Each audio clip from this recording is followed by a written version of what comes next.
ராசி அன்பர்கள் அனைவருக்கும் வணக்கங்க. துலாம் ராசி அன்பர்கள் எந்த முருகனை வணங்கினா நல்லது, அதுவும் இல்லாம நீங்க இந்த முருகனை வழிபாடு பண்ணும்போது உங்க வாழ்க்கையில இருக்க ஒட்டுமொத்த பிரச்சனைகளும் தீர்ந்து போயிடும். இந்த பதிவு துலாம் ராசி அன்பர்களுக்கு ரொம்பவே பயனுள்ளதா இருக்க போகுது. முதன்முறையா நீங்க நம்ம சேனல்ல பாக்குறீங்கன்னா மறக்காம சப்ஸ்கிரைப் பண்ணி வச்சுக்கோங்க. துலாம் ராசி அன்பர்களை பொறுத்த வரைக்கும் பொதுவா ஜட்ஜ் பண்ணக்கூடியவங்க, தன்னை தானே ஜட்ஜ் பண்ணக்கூடியவங்களா இருப்பாங்க.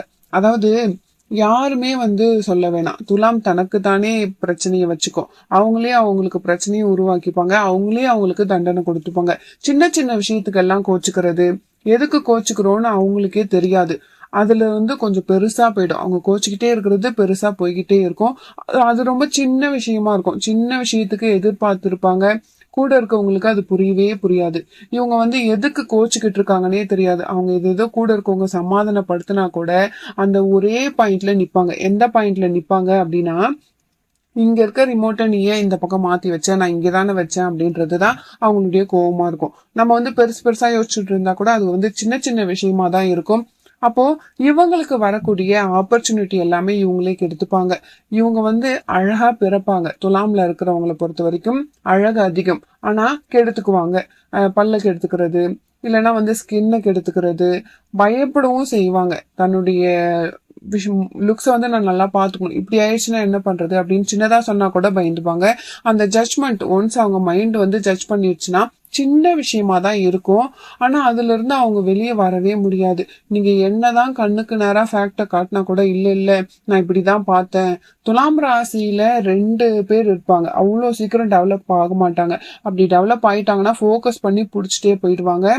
ஒரு டைம் பின்னாடி வந்துட்டாங்கன்னா அவங்க அங்கேயே ஸ்டெக் ஆகி நின்றுவாங்க. அப்போ இவங்களுக்கு மருதமலை முருகர் குமாரசுவாமி, நீங்க மருதமலை முருகரை அவருடைய என்ன கோலத்துல இருக்காரோ அந்த கோலத்துல நீங்க வழிபாடு பண்ண படிக்கட்டுகள் அதிகமா இருக்கும். மருதமலைக்கு எப்போ நேரம் கிடைக்குதோ நீங்க ஏறி போறப்போ அங்க இருக்கக்கூடிய அந்த மூலிகைகள் அது உங்களுடைய மைண்டையே பாசிட்டிவா மாத்திடும்.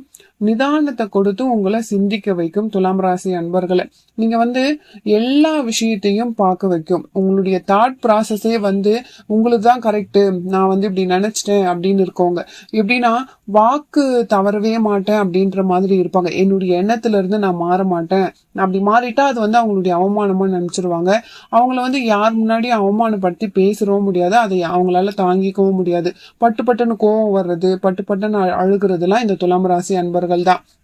இவங்க தனக்கு என்ன வேணும், அதாவது நிராயுத பாணி மாதிரி அங்க போய் உட்காந்துட்டு இவங்க யாராவது ஒருத்தவங்க கைட்லைன்ஸ்ல இருந்துட்டாங்கன்னா ரொம்ப நல்லது. யாராவது அவங்களுக்கு அம்மா பிடிக்கும், ஆனா துலாம் ராசி அன்பர்களின் அம்மா கரெக்டா இருக்கணும். அவங்களுடைய அம்மாவின் கர்மா துலாமுக்கு அதிகமா இருக்கும். இப்ப எப்படி பார்வதிக்கும் முருகருக்கும் இருக்கு பாத்தீங்களா, அதே மாதிரிதான் இந்த துலாம் ராசி அன்பர்களுக்கு தன்னுடைய தாயின் கர்மா துலாம் ராசி அன்பர்களுக்கு கொஞ்சம் அதிகமாவே தாங்கும் அப்படின்றதுதான் உண்மை ஜோதிட ரீதியா. அப்போ இந்த துலாம் ராசி அன்பர்களை பொறுத்த வரைக்கும் நீங்க முருக பெருமான் வழிபாடு பண்றது ரொம்ப ரொம்ப நல்லது. அதுலயும் இப்போ நம்ம சொன்ன மாதிரி நீங்க படிக்கட்டு ஏறி போய் வயசானவங்களா இருந்தாலும் கொஞ்சம் உங்களுக்கு உடல்நிலை சரி இருக்க நேரத்துல நீங்க போயிட்டு படிக்கட்டு ஏறி முருகப்பெருமான வழிபாடு பண்ணலாம். இப்போ முதல்ல சொன்ன மாதிரி இந்த பார்வதிக்கும் முருகருக்கும் இருக்கக்கூடிய அந்த கனெக்டிவிட்டி மாதிரி தான். அதாவது இப்ப எப்படின்னா இப்ப பார்வதிக்கும் முருகருக்கும் கிட்டத்தட்ட பார்வதி முருகருக்கு நிறைய செல்லம் கொடுத்துருப்பாங்க. இந்த முருகரும் கோச்சிட்டு போன முருகரும் ஏன் வழிபாடு பண்ண சொல்றாங்கன்னா, அங்கதான் அவருக்கு ஒரு விஸ்டம் கிடைச்சது மருதமலை. அதே மாதிரி துலாம் ராசி என்பவர்களுக்கு அவங்களுக்கான ஒரு தெளிவு, அவங்களுக்கான ஒரு அறிவு கிடைக்கணும் அப்படின்றதுக்காக தான் மருதமலை. அங்க இருக்கக்கூடிய பாம்பாட்டி சித்தர், அங்க அவர் சமாதி ஆகல, அது தியான பீடம். அந்த பீடத்துல போய் தியானம் பண்ணிட்டு அங்கேயே சப்த கன்னிகள் இருப்பாங்க. சப்த கன்னிகளும் நீங்க வழிபாடு பண்ணணும். எதுக்கு துலாம் ராசி சப்த கன்னியை வழிபாடு பண்ணணும்னா, அம்மா வகையில இருக்கக்கூடிய முன்னோர்களின் கர்மாவை நீங்க வச்சிருப்பீங்க, இல்ல அதே ஆத்மாக்களின் ஆசீர்வாதத்தோட பிறந்தவங்களா இருப்பீங்க.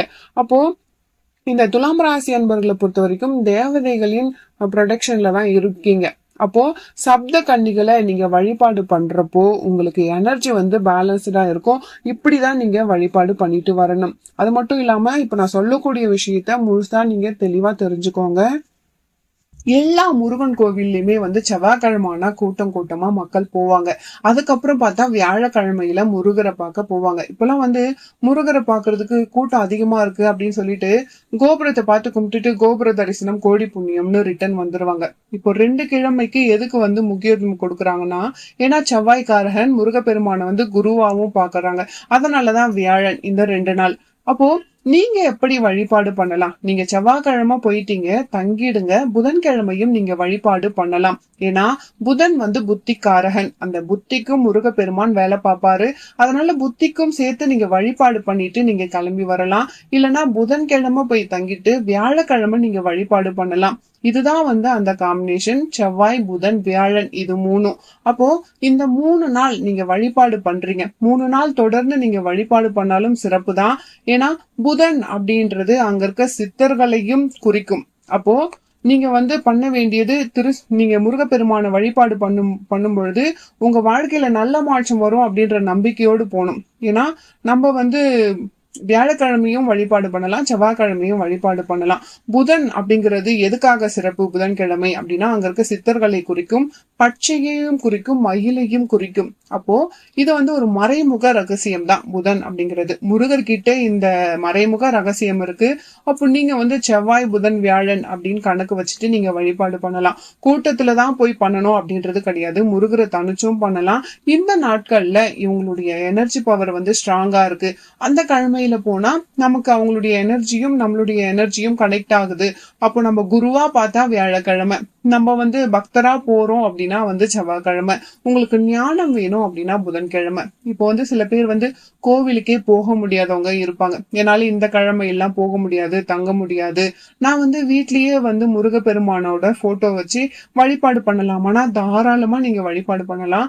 முருகரை வந்து சிகப்பு மலர்களால் நீங்க வழிபாடு பண்ணணும். வீட்டுல வந்து ஒரு ரோஸோ இல்ல சிகப்பு அரளியோ போட்டு நீங்க முருகப்பெருமான வழிபாடு பண்றப்போ முருகரை மனசார நினைச்சா போதும். இந்த வேல்மாறல் கேக்குறது, கந்த சஷ்டி கவசம் கேக்குறது, படிக்க முடியலனா கூட செல்போன்ல யூடியூப்ல போட்டுட்டு காதால கேட்டாலே போதும். அந்த மந்திரங்களை கேட்டாலே, அந்த உபதேசங்களை கேட்டாலே போதும், முருகர் வந்து உங்க பக்கத்திலேயே அமர்ந்துருவாரு. நீங்க கோவிலுக்கு போகணும்னு இல்ல, கற்பனையிலேயே அங்க போயிட்டு வந்துடலாம். முருகர் அழைக்கணும் அப்படின்னு நினைச்சிட்டாருன்னா அது எப்படியாவது அழைச்சு டக்குன்னு போய் நிக்கிற மாதிரி தான் இருக்கும். அப்போ இந்த இந்த விஷயத்தெல்லாம் நீங்க தெரிஞ்சுக்கணும் அப்படின்றதுக்காக தான் சொல்றேன். இப்போ முருகன் அப்படின்னாலே வந்து செவ்வாய்க்காரகன், சிகப்பு கலருக்கு சொந்தக்காரன், ரத்த குருதி கலருக்கு சொந்தக்காரன் அப்படின்னு முருகப்பெருமான சொல்றோம். முருகப்பெருமான வணங்குறவங்க செவ்வாய்க்கிழமை போயிட்டு நீங்க சாமி கும்பிடுவீங்க. அப்போ சில பேருக்கு சில டவுட் இருக்கும். நான் வந்து ஜாதகம் பார்க்க போனேன், தசாபுத்தி நட்சத்திரம் எல்லாம் பார்த்துட்டேன், இப்போ செவ்வாய் தோஷம் அப்படின்னு இருந்தா அதுக்கான சில பரிகாரங்கள் சில விஷயங்கள் இருக்கும். அதுலயும் அதிகமா எல்லாமே முருகப்பெருமான நோக்கி தான் இருக்கும். இப்போ செவ்வாய் தோஷம் பத்தி நீங்க தெளிவா தெரிஞ்சுக்கோங்க. நமக்கு கட்டங்கள்ல எந்தெந்த இடத்துல செவ்வாய் அமர்ந்திருக்கு அப்படின்றதுதான் நமக்கு கணக்கு. இப்போ 4ல செவ்வாய் அமர்ந்திருக்கு, 8ல செவ்வாய் அமர்ந்திருக்கு, இல்ல 12ல வந்து செவ்வாய் அமர்ந்திருக்கு, 9ல செவ்வாய் அமர்ந்திருக்குன்னா இப்படி ஒவ்வொரு இடத்துலயும் செவ்வாய் இருக்கும் பொழுது ஒவ்வொரு காரக பலன்கள் இருக்கு. 8ல செவ்வாய் இருக்கு, 4ல செவ்வாய் இருக்குன்னா அது செவ்வாய் தோஷம். 4ல இருந்தா மிதமான செவ்வாய் தோஷம், 8ல செவ்வாய் இருந்தா முழுசா செவ்வாய் தோஷம். அப்போ இந்த செவ்வாய் தோஷம் வர லைஃப் பார்ட்னருக்கு மட்டும்தான் பிரச்சனையா, இல்ல உங்க வாழ்க்கையில யாரெல்லாம் பார்ட்னரா வராங்களோ ஏதோ ஒரு பிரச்சனை, ஏதோ ஒரு மனசை உடைக்கிற பிரச்சனை, அவங்களால ப்ராப்ளம் வர்றது இருக்கலாம். அதாவது இப்போ 4ல செவ்வாய் இருக்கு அப்படின்னா அவங்களுக்கு அவ்வளவு சீக்கிரம் வந்து சொந்த வீடு அமையாது. அவங்களுக்கு தான் வந்து அந்த வீடு பிரச்சனை வருது. இப்போ லைஃப் பார்ட்னர் கிட்ட போவாங்க, நல்லா வந்து இருக்கும், ஆனா எங்கேயாவது ஒரு மனஸ்தாபம் வந்து மனசு ஒட்டாம போறது. இப்போ 8ல செவ்வாய் இருந்தா கண்டிப்பா செவ்வாய்க்கான பரிகாரம் பண்ணணும் அப்படின்றத சொல்லிடுவாங்க. ஏன்னா இவங்களுக்கு கொஞ்சம் லேட்டா திருமணம் பண்றது, ஏன்னா நிதானம் இருக்காது, ஆக்ரோஷமா இருக்கிறது, அதுலயும் செவ்வாய் வந்து வக்ரமா இருக்கு அப்படின்னா இன்னும் வந்து கஷ்டமா இருக்கும். அப்போ இவங்க வந்து செவ்வாயை எப்படி வழிபாடு பண்ணணும்? நிறைய பேருக்கு செவ்வாய் வழிபாடு முறை சொல்லிதான் ஆகணும். ஏன்னா செவ்வாய் அப்படிங்கிறது நம்மளுடைய விதியில ஏதோ ஒரு பங்கம் இருக்கு அப்படின்றத சொல்றதுதான். அதை வந்து நம்ம சரி பண்ணிக்கணும். இப்போ செவ்வாய் தசை எனக்கு போய்கிட்டு இருக்கு அப்படின்னா அவங்களுடைய தந்தையை தான் நம்ம பார்க்கணும். ஏன்னா அவங்க அப்பாவுக்கு என்ன ஆக போகுது, அவங்களுடைய ஹெல்த்தை பாத்துக்கிறது, அவங்களுக்கு ஏதாவது சின்ன பிரச்சனைகள் வரக்கூடிய அமைப்பு, அவங்க அந்த நேரத்துல கரெக்டா இருக்கிறது. செவ்வாய் ரொம்ப உக்கிரமா இருக்கு, ரொம்ப பவர்ஃபுல்லா இருக்கு, இப்ப அந்த குழந்தை வளர வளர அந்த குழந்தை ஸ்ட்ராங் ஆயிட்டே போகுதுன்னா அப்பாவோட இது வீக் ஆயிட்டே போகுதுன்னா கொஞ்சம் ஜாக்கிரதையா பாக்குறது, ஹெல்த் வைஸ் பண்ணாது, சின்னதா ஏதாவது ஒரு பிரச்சனை வருது, ஏதோ ஒண்ணு பண்ணி விட்டுரும். அப்போ இவங்களுடைய நல்ல விஷயத்த பார்க்காம கொஞ்சம் தள்ளி வைக்கிறது.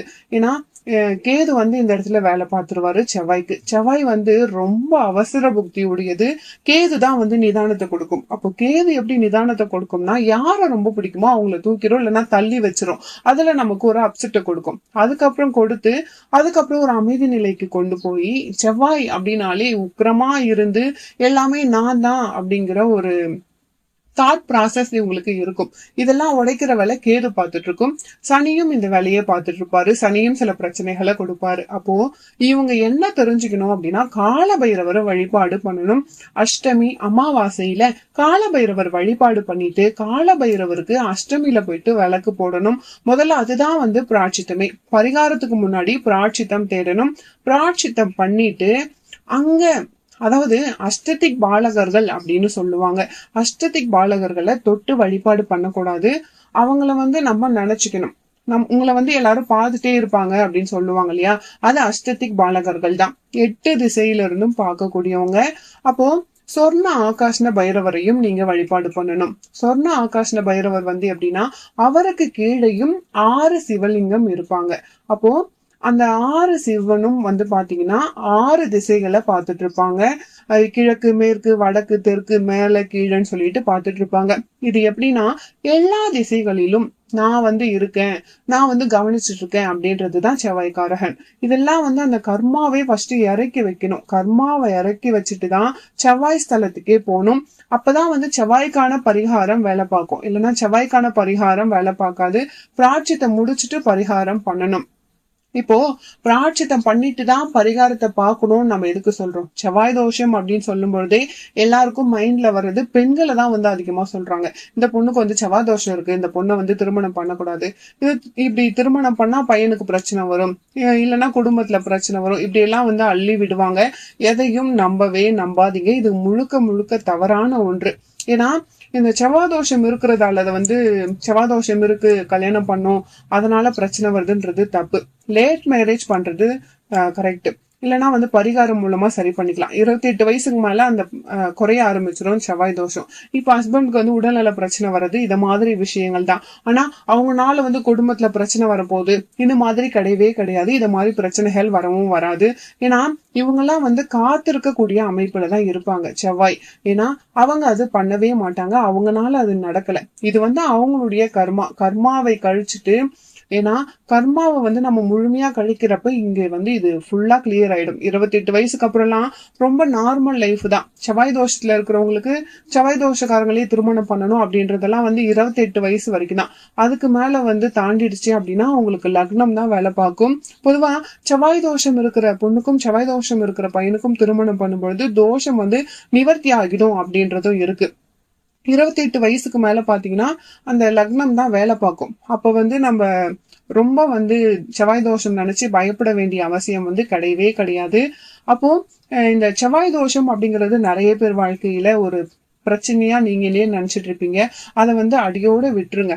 இப்போ இந்த 28 வயசுக்கு மேல இருக்கீங்க அப்படின்னா லக்னம் தான் நமக்கு முழுசையா வேலை பார்க்க ஆரம்பிச்சிடும். அங்க செவ்வாயோடைய பவர் குறைய ஆரம்பிச்சு குரு பகவானை ஸ்ட்ராங் பண்ணணும். உங்களுடைய ஜாதகத்துல குருவை எவ்வளவு ஸ்ட்ராங் பண்றீங்களோ, குருவை ஸ்ட்ராங் பண்றதுக்கு குரு வழிபாடு, குருமார்களை மதிக்கிறது. ஏன்னா செவ்வாய் குரு காம்பினேஷன் எப்படி இருக்கும் அப்படின்னா, குருவை விட செவ்வாய்க்கு நிறைய விஷயங்கள் தெரிஞ்சாலும் செவ்வாய் குரு கிட்ட அமைதியா தான் இருக்கும். அப்போ குரு இருக்கப்போ செவ்வாய் அமைதியா இருக்கும். சில ஸ்தலங்கள்லாம் பாத்தீங்கன்னா விஷ்ணுக்கு நேரா முருகப்பெருமான வச்சிருப்பாங்க. அப்போ அதுவுமே குரு செவ்வாய் காம்பினேஷன் தான். குரு செவ்வாய் சேர்க்கை அப்படி இருக்கும் பொழுது கொஞ்சம் குருவை ஸ்ட்ராங் பண்ணிட்டா செவ்வாய் தோஷம் ஒண்ணுமே பண்ணாது. குரு தான் மாங்கல்யத்தை கொடுக்கக்கூடியது. செவ்வாய் அதுக்கு எடுக்கக்கூடியதா இருந்தாலும் குரு பவர்ஃபுல்லா ஜாதகத்துல இருந்தா துணிச்சு கல்யாணம் பண்ணலாம். குரு ஸ்ட்ராங்கா இருக்க ஜாதகக்காரங்க கூட செவ்வாய் தோஷத்துல இருக்கிறவங்களை திருமணம் பண்ணா அவங்க ஜாதகத்துல குரு ஸ்ட்ராங், அப்போ ஒண்ணுமே நடக்காது.